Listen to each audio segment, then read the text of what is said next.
घेऊन आलेले आहेत.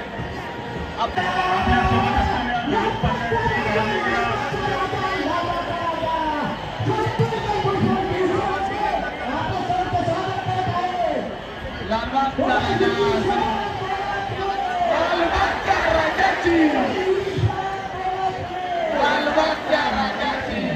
राजासोबत असलेले मानक सचिव सुधीर भाऊ साळवे, सागर गुप्ता, मंगेश धर्मे, लालबागच्या राजाचे या ठिकाणी प्रशांत केरसकर व सर्व पदाधिकाऱ्यांचं आम्ही या ठिकाणी महाराष्ट्र नवनिर्माण सेनेच्या वतीनं हार्दिक स्वागत करीत आहोत. लालबागचा राजा भारत मातेच्या दिशेने मार्गक्रमण करत आहे. पुन्हा तो तिकडनं फिरून आपल्या दर्शनासाठी या ठिकाणी थोडाच वेळ देणार आहे.